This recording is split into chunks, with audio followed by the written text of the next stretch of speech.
Hidup TV mempersembahkan Oase Rohani Katolik yang dibawakan oleh para imam Keuskupan Agung Jakarta.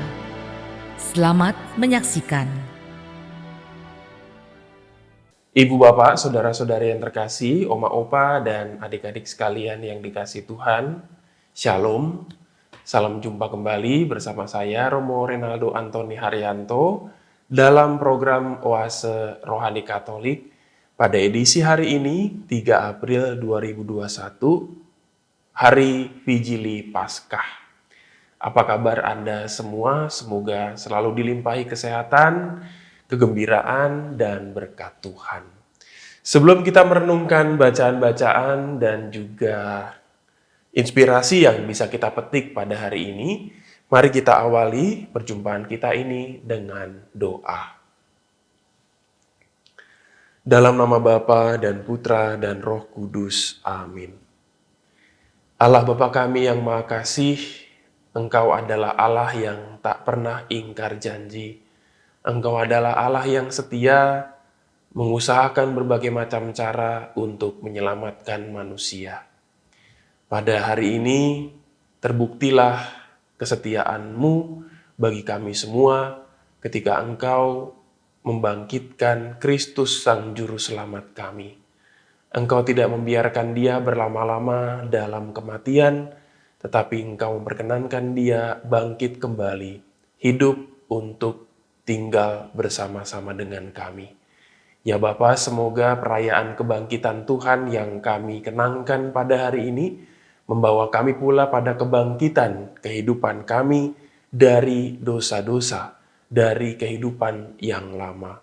Semoga dengan kebangkitan Tuhan, kami dapat menghidupi cara hidup yang baru dan menjadi pewarta-pewarta kasih-Mu dalam kehidupan kami sehari-hari. Dengan pengantaran Kristus yang bangkit, kini dan sepanjang masa. Amin. Ibu bapak dan saudara-saudari yang terkasih, hari ini hari Vigili Paskah. Dan seperti kita tahu, perayaan malam Paskah itu kan bacaannya banyak sekali ya. Jadi hari ini saya tidak akan membacakan semuanya, tetapi saya akan membacakan 3 bacaan saja, yakni bacaan pertama dari kitab Kejadian, bacaan epistola dari surat Rasul Paulus kepada jemaat di Roma, dan juga bacaan Injil tahun ini, tahun B dari Injil Markus. Mari kita mulai permenungan kita. Bacaan diambil dari kitab Kejadian, bab 1 ayat 26 sampai 31a. Pada awal mula, Allah menciptakan langit dan bumi. Setelah menyelesaikan penciptaan langit dan bumi dengan tumbuh-tumbuhan dan binatang di dalamnya, Allah berfirman, "Baiklah kita menjadikan manusia menurut gambar dan rupa kita, supaya mereka berkuasa atas ikan-ikan di laut, dan burung-burung di udara, dan atas ternak, dan atas seluruh bumi, dan atas segala binatang melata yang merayap di bumi." Maka Allah menciptakan manusia itu menurut gambarnya. Menurut gambar Allah diciptakannya dia. Laki-laki dan perempuan diciptakannya mereka. Allah memberkati mereka, lalu Allah berfirman kepada mereka, "Beranak cuculah dan bertambah banyak. Penuhilah bumi dan taklukkanlah itu. Berkuasalah atas ikan-ikan di laut dan burung-burung di udara dan atas segala binatang yang merayap di bumi." Lalu Allah berfirman, "Lihatlah, aku memberikan kepadamu segala tumbuh-tumbuhan yang berbiji di seluruh bumi, dan segala pohon-pohonan yang buahnya berbiji. Itulah yang menjadi makananmu. Tetapi kepada segala binatang di bumi dan segala burung di udara, dan segala yang merayap di bumi yang bernyawa, kuberikan segala tumbuhan-tumbuhan hijau menjadi makanannya." Dan jadilah demikian. Maka Allah melihat segala yang dijadikannya itu sungguh amat baik. Demikianlah sabda Tuhan. Syukur kepada Allah. Mazmur dengan tanggapan, aku wartakan karya agungmu Tuhan, karya agungmu, karya keselamatan. Bersukacitalah sebab firman Tuhan itu benar, segala sesuatu dikerjakannya dengan kesetiaan.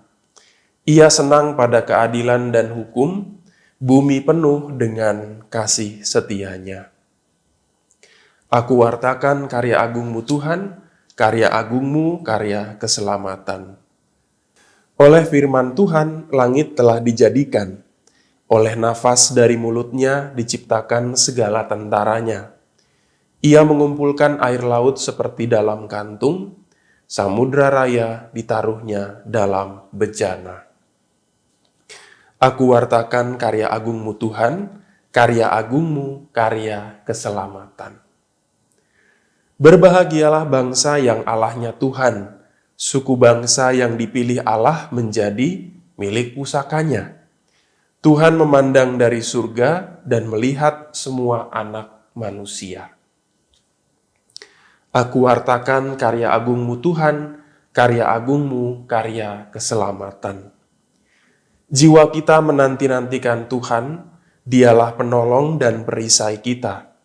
Kasih setiamu ya Tuhan kiranya menyertai kami, seperti kami berharap kepadamu. Aku wartakan karya agungmu Tuhan, karya agungmu, karya keselamatan. Bacaan epistola, bacaan diambil dari surat Rasul Paulus kepada jemaat di Roma. Saudara-saudari terkasih, kita semua yang telah dibaptis dalam Kristus, telah dibaptis dalam kematiannya. Dengan demikian kita telah dikuburkan bersama dengan Dia oleh pembaptisan dalam kematian, supaya seperti halnya Kristus telah dibangkitkan dari antara orang mati oleh kemuliaan Bapa, demikian juga kita akan hidup dalam hidup yang baru. Sebab jika kita telah menjadi satu dengan kematiannya, maka kita juga akan menjadi satu dengan kebangkitannya. Karena kita tahu bahwa manusia lama kita telah turut disalibkan, supaya tubuh dosa kita hilang kuasanya, agar jangan kita menghambakan diri lagi kepada dosa. Sebab siapa yang telah mati, ia telah bebas dari dosa. Jadi, jika kita telah mati dengan Kristus, kita percaya bahwa kita akan hidup juga bersama dengan Dia. Karena kita tahu bahwa Kristus sesudah bangkit dari antara orang mati, tidak mati lagi, maut tidak berkuasa lagi atas Dia. Sebab kematiannya adalah kematian terhadap dosa. Satu kali untuk selama-lamanya. Dan kehidupannya adalah kehidupan bagi Allah. Demikianlah hendaknya kamu memandangnya, kamu telah mati bagi dosa, tetapi kamu hidup bagi Allah dalam Kristus Yesus. Demikianlah sabda Tuhan. Syukur kepada Allah. Haleluya, haleluya. Bersyukurlah kepada Tuhan sebab Ia baik, kekal abadi kasih setianya. Hendaklah Israel berkata, kekal abadi kasih setianya. Haleluya, haleluya. Inilah Injil Yesus Kristus menurut Markus. Setelah lewat hari Sabat, Maria Magdalena dan Maria ibu Yakobus serta Salome membeli rempah-rempah untuk pergi ke kubur dan meminyaki Yesus. Dan pagi-pagi benar pada hari pertama minggu itu, setelah matahari terbit, pergilah mereka ke kubur. Mereka berkata seorang kepada yang lain, "Siapa yang akan menggulingkan batu itu bagi kita dari pintu kubur?" Tetapi ketika mereka melihat dari dekat, tampaklah batu yang sangat besar itu sudah terguling. Lalu mereka masuk ke dalam kubur dan mereka melihat seorang muda yang memakai jubah putih duduk di sebelah kanan. Mereka pun sangat terkejut, tetapi orang muda itu berkata kepada mereka, "Jangan takut, Kamu mencari Yesus orang Nazaret yang disalibkan itu. Ia telah bangkit, ia tidak ada di sini. Lihat, inilah tempat mereka membaringkan dia. Tetapi sekarang pergilah, katakanlah kepada murid-muridnya dan kepada Petrus, ia mendahului kamu di Galilea, di sana kamu akan melihat dia, seperti yang sudah dikatakannya kepada kamu.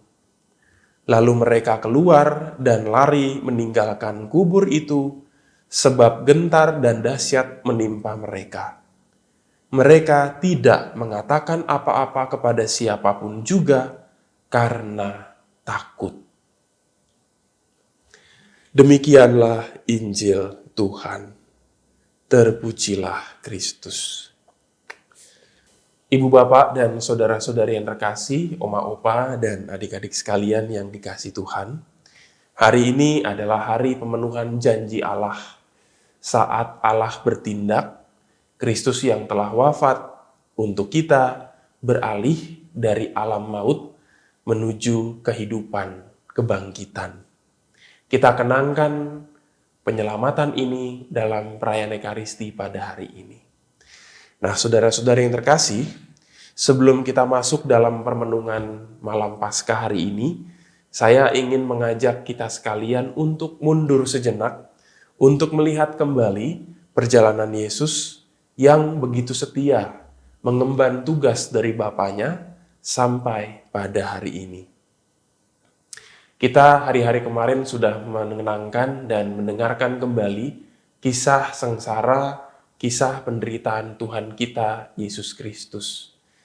Kalau bicara soal penderitaan, saya rasa penderitaan yang dialami oleh Yesus itu bukan hanya penderitaan fisik, tetapi juga penderitaan mental.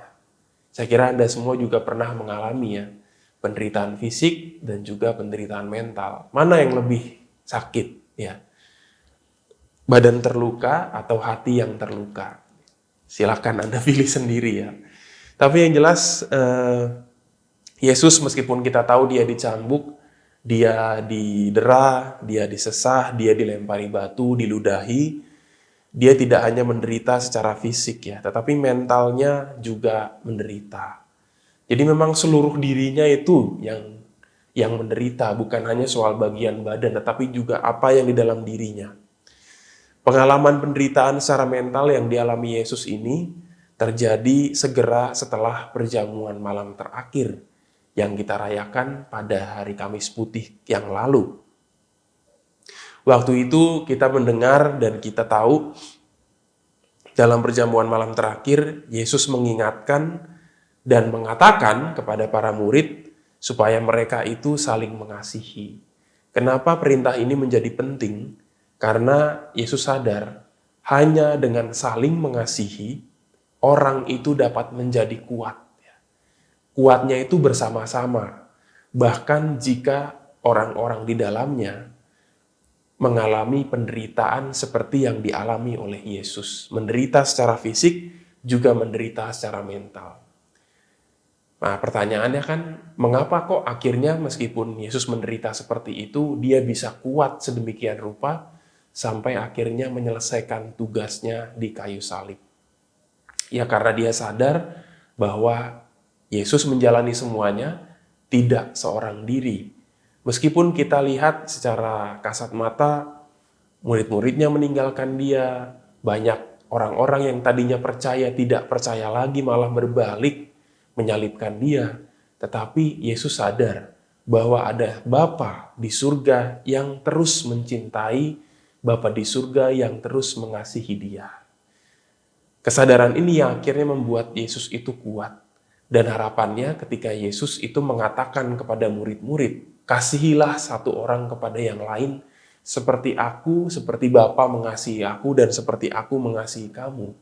Murid-murid juga bisa mendapatkan kekuatan yang sama, meski mereka didera derita fisik maupun mental. Nah, saudara-saudari yang terkasih, kalau kita lihat dalam Injil Matius bab 26, kita dapat melihat betapa mengerikan peristiwa yang akan dihadapi oleh Yesus ini. Kita membaca Yesus itu menyanyikan pujian ya, waktu di perjamuan malam terakhir.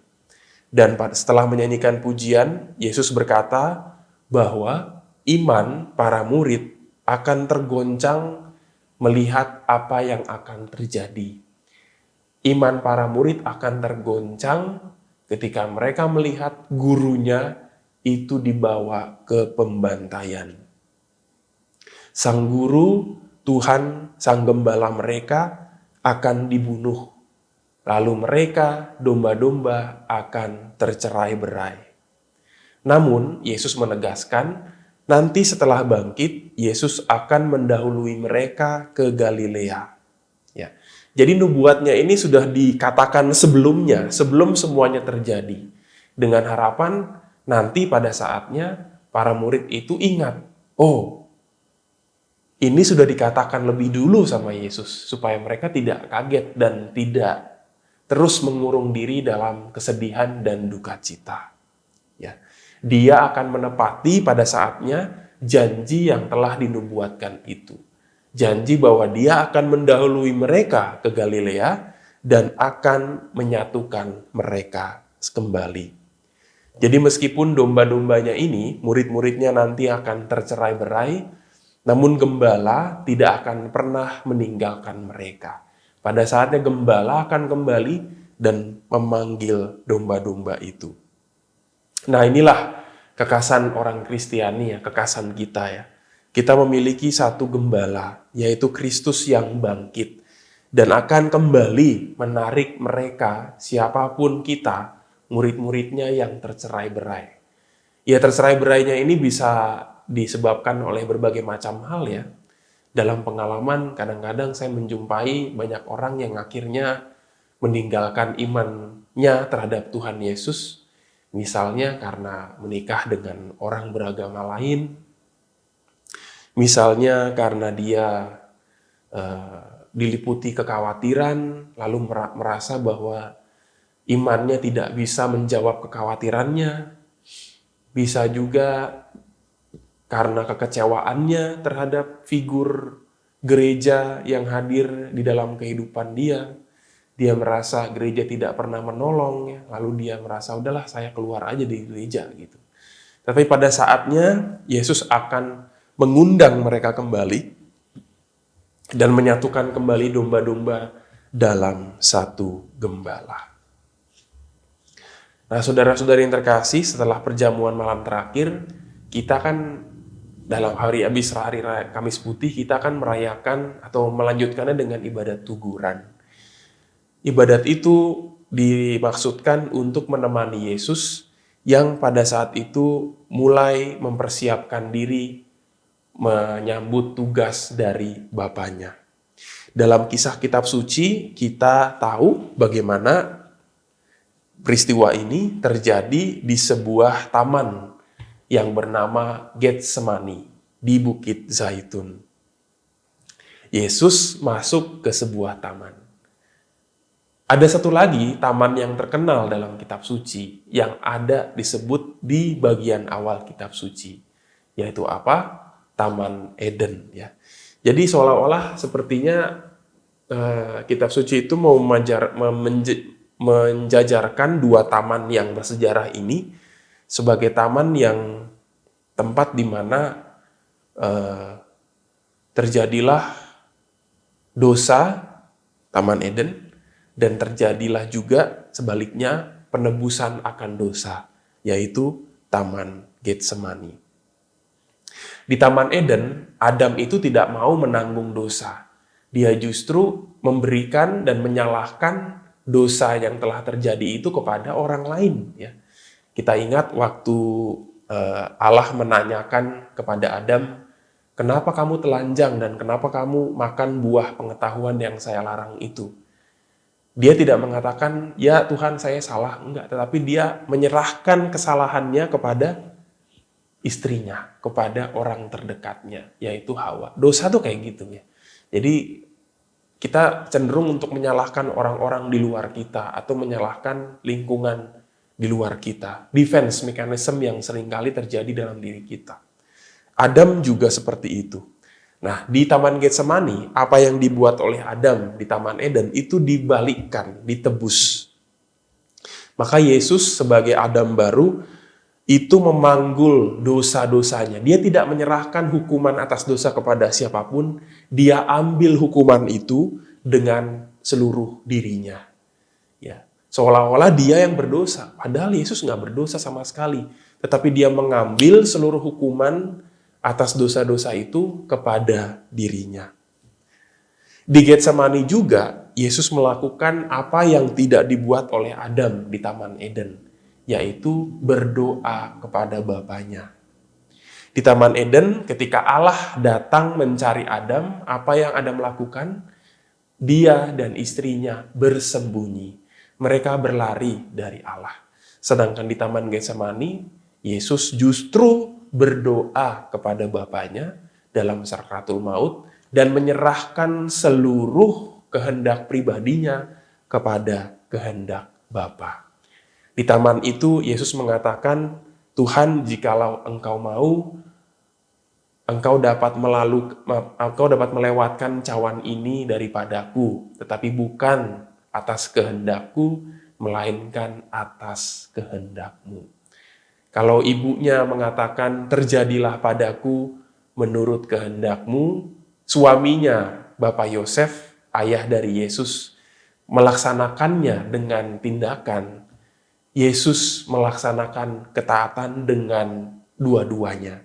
Dia mengatakan, terjadilah menurut kehendakmu Bapa, dan dia sekaligus melakukan kehendak Bapa. Ya. Jadi luar biasa apa yang terjadi dalam Taman Getsemani itu. Ya. Di Taman Getsemani, Yesus menyatakan kesediaan untuk menanggung hukuman atas segala dosa-dosa manusia, seolah-olah dosa itu adalah dosanya sendiri, padahal bukan.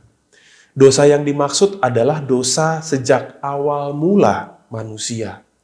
Di sana ada dosa Adam yang menghilangkan seluruh karunia Allah bagi manusia, memisahkan manusia dari Allah. Ada juga dosa Kain, pembunuhan pertama sanak saudara. Ada juga dosa Sodom dan Gomora yang sangat terkenal di mana-mana. Sudah pernah saya bahas ya dalam satu kesempatan di Oase Rohani Katolik sebelumnya. Ada dosa bangsa pilihan yang jatuh pada penyembahan berhala, sampai dosa-dosa pada zaman sekarang yang kita buat. Nah, semua tingkatan dosa itu ada ya di dalam setiap sejarah manusia. Namun semuanya ditimpakan kepada Yesus, tetapi sekali lagi di hadapan dosa yang sedemikian besar dan sedemikian banyaknya itu, kasih Allah selalu jauh lebih besar. Atas dasar inilah kita diperdengarkan kisah kasih Allah dalam bacaan-bacaan liturgi malam Paskah ya. Ada 7 bacaan dalam kitab Perjanjian Lama. Namun seringkali kan dalam peribadatan kita biasanya diambil 3 saja sebagai bacaan pertama. Waktu saya di Seminari Tinggi Kentungan, saya pernah mengadakan atau ikut serta dalam perayaan Ekaristi malam Paskah yang lengkap ya. Semua nyanyian dinyanyikan, semua bacaan dibacakan. Mulainya tuh jam 10 malam kalau nggak salah, selesainya tuh kira-kira jam 1 pagi. Ya. Jadi benar-benar tirakatan ya menyambut menanti kebangkitan Tuhan. Semua misteri Tuhan, misteri kasih Tuhan yang mau menyelamatkan manusia dari dosa-dosa dalam kisah Perjanjian Lama itu dibacakan. Mulai dari kitab Kejadian sampai juga nubuat Yehezkiel. 7 bacaan itu kan ada kisah penciptaan, kisah Abraham yang mempersembahkan Ishak anaknya, kisah pembebasan umat Israel dari Mesir, lalu juga nubuat Yesaya, lalu juga kitab Baruch, dan juga terakhir kitab Yehezkiel. Semuanya itu kalau kita lihat dari jauh, mengarahkan kita kepada cinta Allah yang sangat besar kepada manusia. Allah itu berinisiatif memperbaiki rusaknya relasi karena ketidaktaatan dan dosa-dosa manusia. Nah, saudara-saudari yang terkasih, juga dibacakan bacaan dari Perjanjian Baru yang dikenal dengan bacaan epistola. Bacaan ini diambil dari surat Rasul Paulus kepada jemaat di Roma. Isi surat ini adalah pengantar akan misteri yang kita rayakan pada malam hari ini. Rasul Paulus menjelaskan makna pembaptisan sebagai saat kita menerima kehidupan baru. Kematian Yesus adalah kematian terhadap dosa. Jadi dosa-dosanya itu dibawa sampai pada kematian, sampai kepada alam kubur, dan akhirnya lewat kebangkitan, Yesus mendapatkan kehidupan yang baru. Dan kehidupan itu dibaktikan bagi Allah. Sengsara Yesus adalah sengsara dan derita dosa dunia yang ia tanggung. Ia menerima fitnahan, penyangkalan, cercaan, deraan, kebencian, dan hasutan. Ia membawa itu semua pada kematiannya. Dan ia menjangkau dan merobohkan segenap kesalahan dunia itu dan menerimanya semua dosa itu pada dirinya sendiri. Dan ia membayar utang hukuman dosa atas nama kita sehingga kita dimungkinkan kembali untuk memiliki akses surgawi kepada Bapa. Ia menanggung setiap dosa, semua dosa, dosa-dosa saya dan Anda. Dan persetujuan kita, iman kita akan tindakan Yesus ini yang telah membawa dosa-dosa kita kepada kematian dan menganugerahkan kehidupan yang baru, kita yakini dalam sebuah tindakan yang namanya penerimaan sakramen baptis. Jadi ini menjadi pengingat kembali akan pembaptisan yang kita terima. Dalam pembaptisan kita mematikan, mati dalam tanda kutip, bersama dengan dosa-dosa dan kehidupan lama kita. Dan kita membiarkan dengan demikian, bukan lagi kita yang hidup, bukan lagi kita yang lama yang hidup, tetapi kita membiarkan Kristus yang telah bangkit, yang hidup dalam diri kita. Nah, berhubung pembaptisan kita hanya kita langsungkan 1 kali seumur hidup, maka sebagai ganti dari pembaptisan itu dan sebagai pengenangan dan peringatan serta tindakan akan apa yang sudah Yesus buat ini, kita laksanakan dalam liturgi Paskah melalui pembaruan janji baptis. Jadi setiap tahun itu kita diperbarui terus ya, di-recharge lagi, diisi bensin lagi, diisi lagi baterainya supaya kita ingat bahwa lewat pembaruan janji baptis, aku mau menguburkan diri dalam dosa-dosa dan akhirnya mau menerima kembali lilin baru, cahaya yang baru, kehidupan yang baru dalam diriku. Sehingga bukan lagi kehidupan lamaku yang hidup, tetapi Kristus yang hidup. Lalu hidupku bukan lagi hidup untuk diriku sendiri, tetapi hidupku kini kubaktikan, kuabdikan untuk Allah. Persis sebagaimana yang Rasul Paulus katakan, bagiku mati adalah keuntungan dan hidup adalah Kristus. Nah, saudara-saudara yang terkasih, kita beranjak dari Kamis Putih yang sudah kita bahas kemarin, melanjutkan ke Jumat Agung ya, yang kemarin kita kenangkan wafat dan sengsara Yesus. Kekasih Jumat Agung kemarin kan kita akan mendengarkan kisah Pasio ya, kisah sengsara Tuhan. Dan di sana kita melihat lebih jelas perlakuan dan juga dosa-dosa yang bisa kita buat sebetulnya. Saudara-saudara yang terkasih, setelah Yesus ditangkap di Taman Getsemani, Yesus diadili di hadapan 4 orang hakim. Bisa dibayangkan ya. Ini kejahatan besar macam apa sehingga Yesus itu sampai diadili 4 orang hakim. Biasanya kalau kejahatan-kejahatan sederhana kan ya hakimnya cuma 1 ya. Lalu ada pendakwa dan ada pembela. Ini Yesus 4 orang hakim tanpa pembela sedikit pun. Pendakwanya banyak ya, bahkan saksi-saksi palsu itu dihadirkan untuk mendakwa Yesus. Siapa saja 4 orang hakim ini? 4 orang hakim ini adalah 2 orang hakim agama Yahudi, yaitu Hanas dan Kayafas. lalu dua orang hakim sipil, yaitu Herodes dan Pilatus. Jadi kita bisa bertanya, ini 4 orang hakim loh. Yesus ini buat apa sampai dihadapkan sama 4 orang hakim seperti ini? Dan kita tahu dia nggak bersalah sedikit pun. Dia nggak ngapa-ngapain sebetulnya. Mencuri juga bukan, ya. Membunuh juga tidak, apalagi. Bukannya membunuh, dia malah membangkitkan orang mati. Tetapi diadili oleh pengadilan yang demikian. Namun kita tahu dari permenungan kemarin bahwa pengadilan terhadap Yesus ini terjadi bukan karena kejahatan yang dibuat oleh Yesus, melainkan karena kesepakatan beberapa orang untuk membunuh dia. Ya, pembunuhan yang terencana itu hukumannya berat, ya. Dan itu yang dilakukan oleh orang-orang pada waktu itu kepada Yesus. Ya. Itu hukumannya berat, ya. Pembunuhan berencana itu berat. Ya. Maka saudara-saudara yang terkasih, kita bisa lihat dari tuduhan-tuduhan yang diberikan orang-orang ini kepada Yesus. Di pengadilan agama, Yesus dihukum karena dituduh menghujat, mengaku anak Allah. Itu di pengadilan agama. Yesus dituduh karena dia mengaku sebagai anak Allah. Dengan demikian dia didakwa menghujat Allah. Itu yang pertama.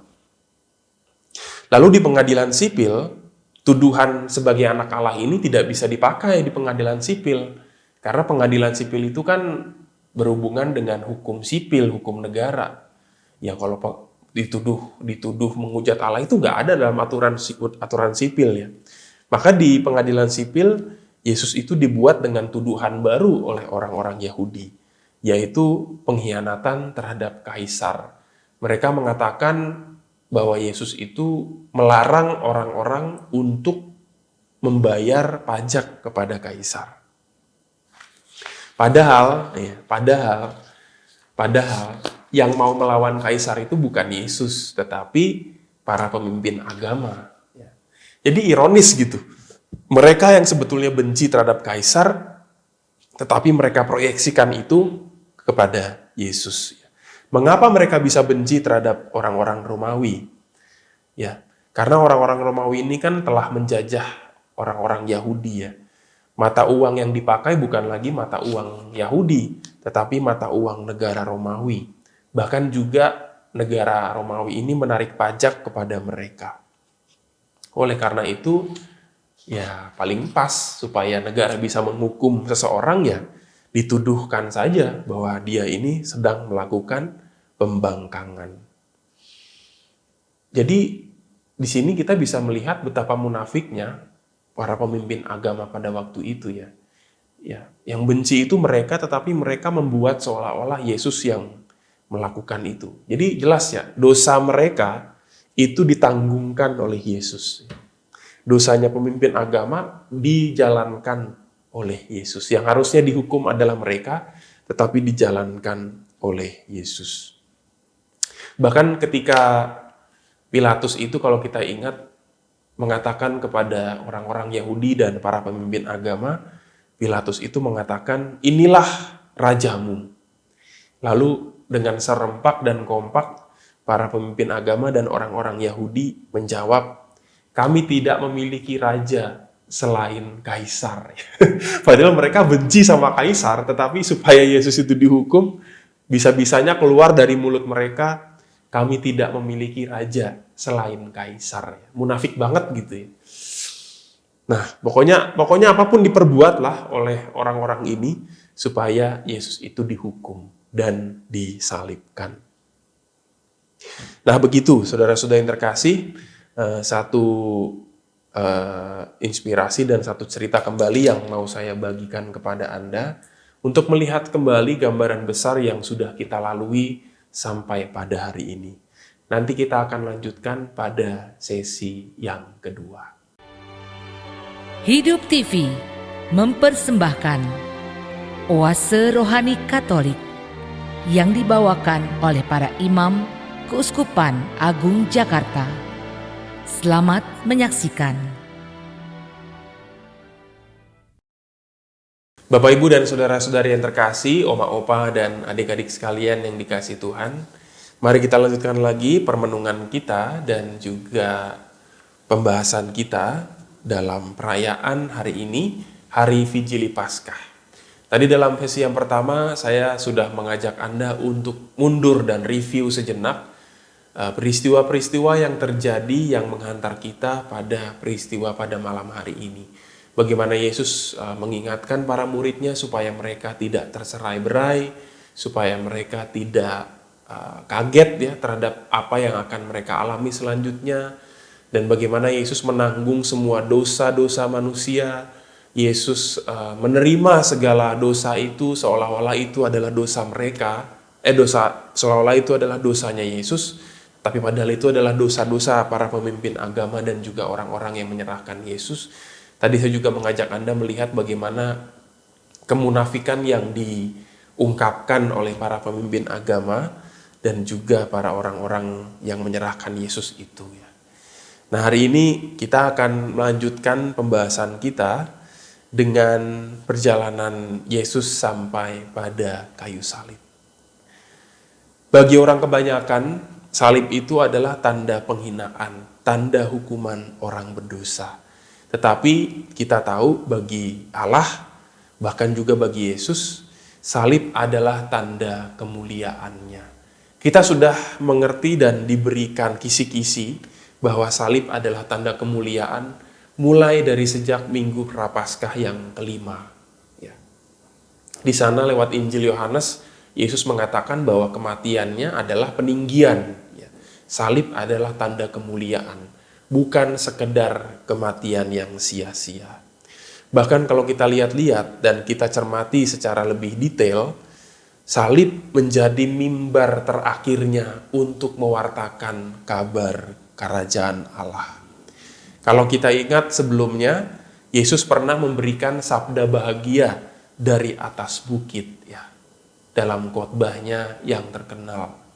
Nah, kini di bukit Golgota, sama-sama bukit, dia ternyata juga memberikan 8 sabda kasih kepada setiap orang yang telah menyalibkannya dan membawanya kepada kematian. Ada 8 sabda bahagia di bukit Golgota, ada 8 sabda kasih. Yuk kita lihat 8 sabda kasih itu. Yang pertama, yang paling terkenal adalah sabda pengampunan. Ya Bapa, ampunilah mereka, sebab mereka tidak tahu apa yang mereka perbuat. Sabda ini diberikan kepada mereka siapapun yang telah berbuat salah menyalibkannya. Saya kira ini bisa menjadi sabda kita juga yang terucap dari mulut kita ketika kita juga mengalami hal yang sama oleh orang lain. Difitnah dengan tidak benar, dijahati, dikasari, dibenci tanpa alasan, dicurigai, menjadi korban iri dan dengki. Kita berdoakan saja, ya Bapa, ampunilah mereka, sebab mereka tidak tahu apa yang mereka perbuat. Sabda yang kedua muncul dikatakan oleh Yesus di atas salib kepada penjahat yang bertobat. Kita ingat kata-katanya, Aku berkata kepadamu, sesungguhnya hari ini juga engkau akan ada bersama-sama dengan aku di dalam Firdaus.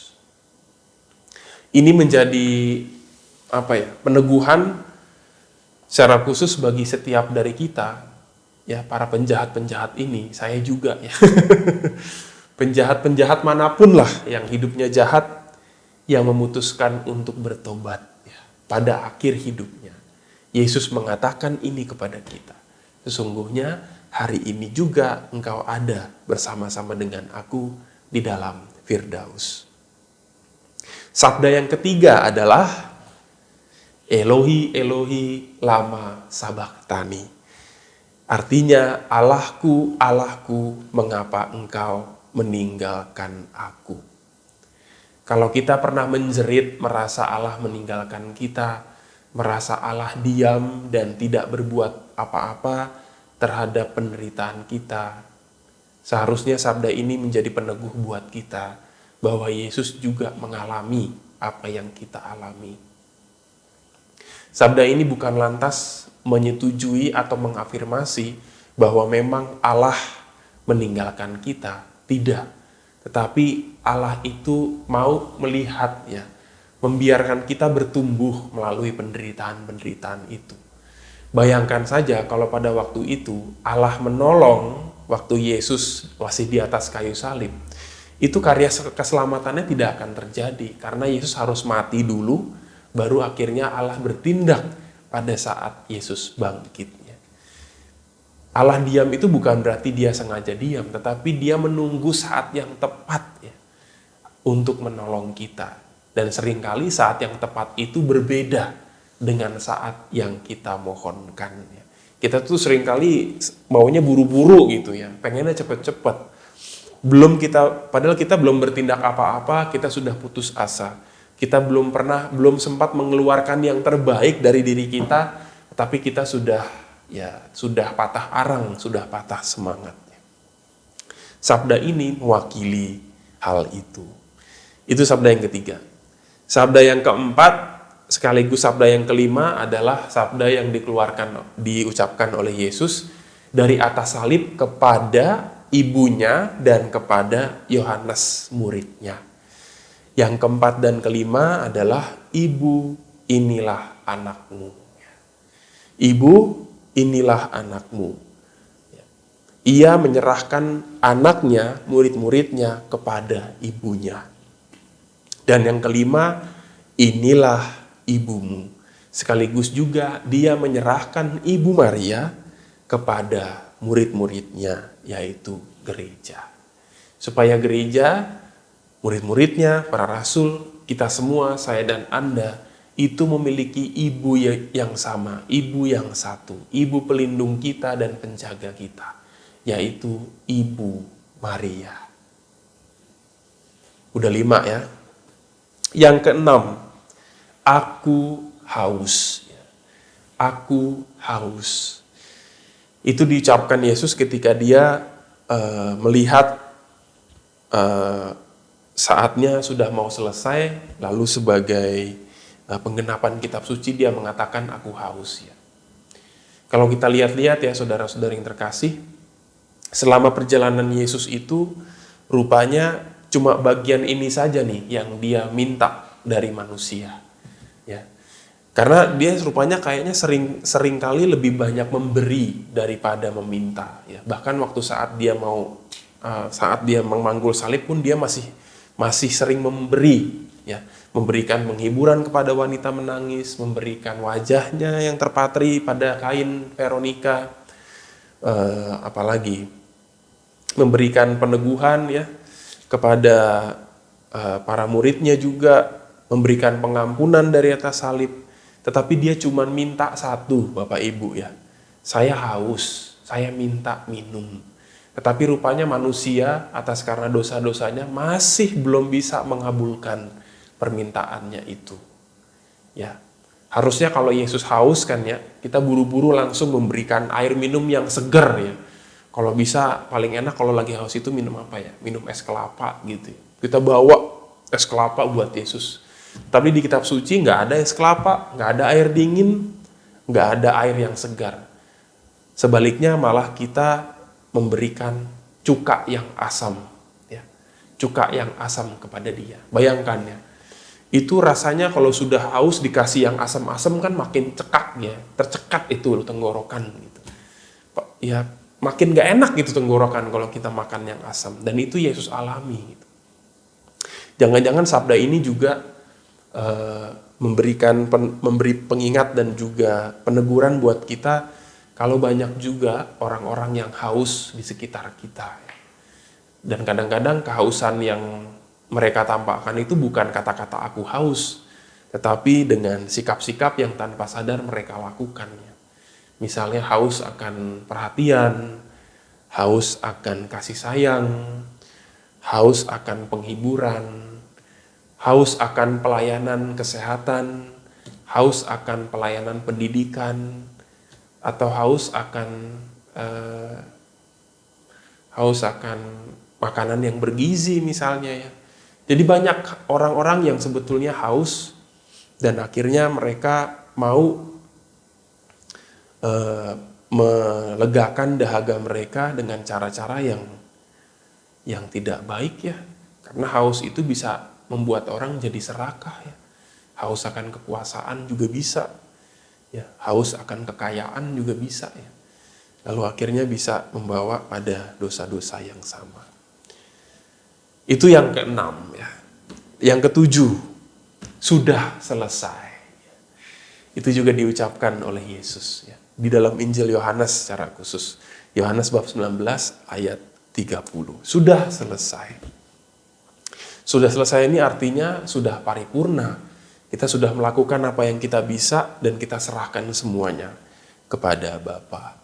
Dan akhirnya setelah semuanya selesai, Yesus kembali pulang kepada Bapanya dan ia memberikan seuntai doa pada saat terakhirnya yang menjadi sabda yang ke-8. Ya Bapa, ke dalam tanganmu kuserahkan nyawaku. Setelah Yesus wafat, akhirnya Yesus dimakamkan. Kitab suci mencatat tempat Yesus dibaringkan adalah makam yang baru. Dari Yohanes bab 19 ayat 41. Ini menarik ya, makam yang baru, makam yang perawan. Yesus dilahirkan dari seorang perawan dan wafat dimakamkan di sebuah makam yang perawan. Selalu yang terbaik diberikan kepada Tuhan, yang suci, yang baru diberikan kepada Tuhan. Maka saya selalu minta kepada teman-teman koster, kalau merayakan Ekaristi itu hostinya hosti yang baru. Jangan pakai hosti yang lama. Seringkali kan ada anggur, ada hosti besar, lalu hosti yang diberikan ke umat itu hosti yang sudah di tabernakel. Tetapi saya selalu minta kepada koster, sediakan hosti yang baru. Ya mungkin 3-4, kalau misalnya umatnya ada 15, setengahnya itu hosti yang baru nanti dicampur dengan hosti yang ada di tabernakel. Tapi kan seringkali alasannya, Romo pakai yang lama aja Romo, supaya nanti hosti yang di tabernakel habis baru dibuat yang baru ya. Nggak kayak gitu ya makna teologisnya ya. Sebisa mungkin ada hosti yang baru yang diberkati. Sebagaimana Yesus lahir dari seorang perawan, wafat juga dimakamkan di tempat yang perawan. Yesus datang lahir ke dunia meminjam rahim Maria, dan waktu dimakamkan dia meminjam makam yang akan menjadi makam seseorang. Karena waktu itu tradisinya ada banyak orang kaya yang sudah memiliki makam yang dipersiapkan kalau nanti mereka mati. Jadi kalau mereka mati nanti makamnya udah tersedia, tapi kan makamnya belum dipakai ya. Nah makam itulah dipinjamkan untuk memakamkan Yesus ya. Nah yang menarik ini, saudara-saudara yang terkasih, setelah Yesus meminjam, dia mengembalikan apa yang dia pinjam. Maria dipinjam untuk menjadi sarana kelahiran, tempat kelahiran, meminjam rahim, dan pada saatnya Maria itu dikembalikan kepada Bapa dengan tetap perawan. Ya. Meminjam dengan perawan, dikembalikan juga tetap perawan. Maka dogma gereja kan Maria yang tetap perawan. Dan dia kembalikan Maria seluruh jiwa dan raganya yang tetap perawan itu kepada Bapa di surga. Makam yang tadinya dipinjam itu juga dikembalikan ya oleh Yesus. Karena Yesus tidak selama-lamanya ada di situ. Dia hanya di dalam makam selama 3 hari, lalu dia bangkit. Jadi makamnya bisa dipakai lagi oleh orang yang semestinya punya makam itu. Bahkan makamnya menjadi makam yang suci. Jadi berbahagialah orang yang memiliki makam yang dipinjamin itu, karena nanti dia akan berbaring di tempat Tuhan dibaringkan. Dari situ saya jadi merasa ya kadang-kadang Tuhan juga berbuat demikian ya kepada kita ya. Seringkali dia juga minta izin untuk meminjam apa yang kita punya untuk dia pakai sebagai alat untuk karyanya ya. Apapun dalam bentuk apapun, dia bisa meminjam diri kita, dia bisa meminjam barang-barang yang kita punya, dia bisa meminjam waktu kita dalam hidup kita. Setiap kali saya merayakan Ekaristi, saya merasakan itu.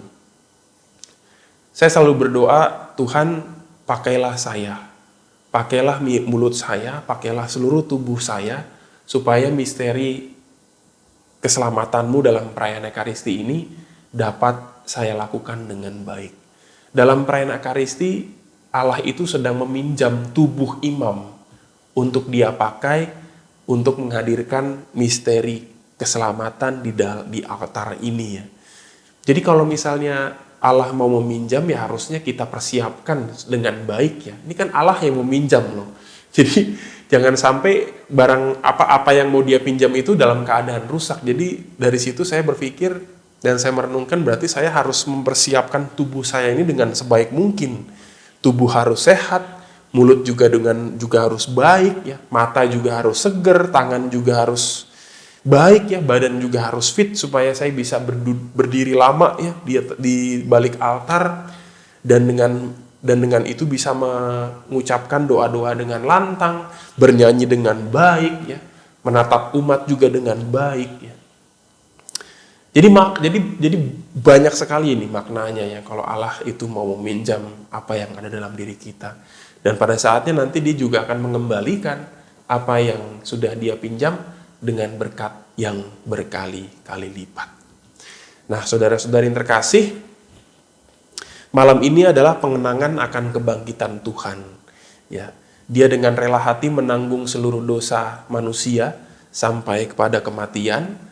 Dan Yesus tidak mati selama-lamanya. Pada hari ketiga dia bangkit. Ya. Dan kita semua tahu tidak ada seorang pun yang menjadi saksi mata proses kebangkitan.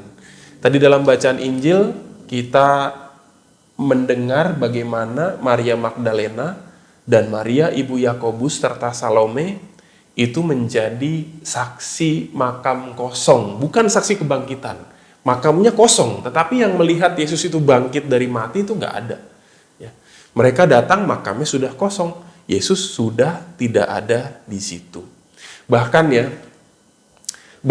penutupan dari Injil Markus ini agak-agak misterius gimana gitu. Kenapa? Karena kata-katanya seperti ini. Alih-alih mereka memberikan pewartaan kepada para murid, Injil Markus justru sebaliknya mengatakan bahwa para perempuan ini tidak mengabarkan apapun kepada siapapun, karena mereka takut ya. Ketakutan membuat mereka tidak menjadi pewarta kebangkitan. Oleh karena itu, para murid atau para rasul itu disebut sebagai saksi penampakan setelah kebangkitan ya. Ketika Yesus bangkit dari antara orang mati, Yesus itu sering menampakkan dirinya. Salah satunya adalah kisah seminggu sesudah kebangkitan. Yesus datang ke tengah para murid yang berkumpul. Namun ada satu orang yang tidak hadir pada saat itu, yaitu Thomas. Dan oleh karena itu ia menolak untuk percaya. Yesus pun datang mengabulkan permohonannya untuk mencucukkan jari di lambungnya. Dan Thomas pun tersungkur dan menjadi percaya. Nah, saudara-saudara yang terkasih, saya kira seperti Thomas, sepanjang sejarah akan selalu ada orang-orang yang sulit untuk percaya, bahkan ketika berjumpa dengan bukti-bukti yang jelas. Thomas merasa ia benar ketika ia menuntut bukti yang nyata dari kebangkitan Tuhan. Nah, pertanyaannya kan bagaimana dengan kita semua, orang-orang pada masa kini, yang juga menuntut kebenaran yang sama. Kita jauh dari peristiwa ini. Kita tahu bahwa Yesus bangkit itu ya dari kitab suci, dari kesaksian tulisan-tulisan kitab suci. Dan tulisan-tulisan kitab suci itu bisa berarti benar, bisa berarti tidak juga. Ya orang bisa aja ngarang-ngarang ya. Ya dengan tulisan-tulisan itu kok. Saya bisa aja tuh menulis satu peristiwa yang bisa ditujukan kepada orang-orang mungkin 30-50 tahun ke depan, dan itu bisa saja dipercayai. Tetapi sekali lagi ini adalah kebenaran iman kita. Sebuah tantangan bagi kita untuk takut atau percaya. Dan orang-orang pada zaman sekarang, kita semua harus menerima kenyataan kebangkitan dan kesaksian dari mereka yang telah bersama-sama dengan Yesus, yaitu para rasul yang dimuat dalam kitab suci. Nah, kita semua, bagaimana caranya supaya semakin banyak orang mengenal kebangkitan Tuhan? Ya, kebangkitan Tuhan hanya ada di dalam gereja, ya, melalui kesaksian gereja. Karena gereja akan selalu mewartakan itu dalam kebangkitan Tuhan. Pertama-tama pewartaannya dilaksanakan melalui perayaan-perayaan liturgi, termasuk perayaan Ekaristi terutama. Karena dalam perayaan Ekaristi kita mewartakan wafat dan kebangkitan Tuhan. Dan yang kedua adalah melalui kita semua nih, yang pada saat ini hidup dan juga bagi generasi-generasi yang masa yang akan datang. Ya. Kalau ada orang yang mampu mati bersama dengan dosa-dosanya dan hidup bangkit secara baru dan menjadikan hidupnya untuk Allah, itu sudah cukup menjadi saksi kebangkitan Tuhan. Ada perubahan hidup yang dia alami. Ya. Hidup bukan lagi diriku sendiri, tetapi hidup untuk Tuhan. Ya meskipun kadang-kadang dalam hidup ini kita sering merasa ragu, merasa tidak percaya, sering merasa meragukan iman kita, tetapi itu proses, bagian dari perjalanan iman. Sebagaimana Thomas, rasul yang hebat itu, yang menyerahkan hidupnya sebagai martir juga pernah ragu, Petrus juga pernah ragu, bahkan sampai menyangkal, tetapi tumbuh menjadi rasul yang sangat hebat, menjadi rasul pemimpin para rasul ya. Itu pun juga terjadi karena mereka tetap setia tinggal bersama dengan Tuhan, pun meskipun mereka tetap berada dalam keraguan mereka. Maka saudara-saudara yang terkasih, ini menjadi sebuah tugas bagi kita sekarang, ya pada zaman sekarang, bagaimana caranya supaya warta kebangkitan Tuhan itu tetap hidup, tetap menjelma dan tetap dirasakan oleh semakin banyak orang. Bukan hanya ketika orang itu merasakannya dalam pembacaan kitab suci, atau bukan hanya ketika mereka merasakannya dalam perayaan-perayaan Ekaristi, tetapi juga bisa merasakan kebangkitan Tuhan itu melalui kehidupan kita juga, melalui kesaksian yang kita berikan kepada orang-orang di sekitar kita. Sehingga tugas yang Yesus berikan kepada para muridnya menjadi saksi-saksi ke seluruh dunia itu bisa menjadi nyata juga melalui perkataan dan perbuatan kita. Akhirnya saya mau mengucapkan selamat Hari Raya Paskah, selamat merayakan pengenangan akan kebangkitan Tuhan pada malam hari ini, selamat bergembira, selamat bersukacita, dan selamat merayakan kebangkitan Tuhan bersama dengan keluarga. Mari kita akhiri perjumpaan kita dalam edisi hari ini. Kita mohon berkat dan juga kita tutup dengan doa singkat.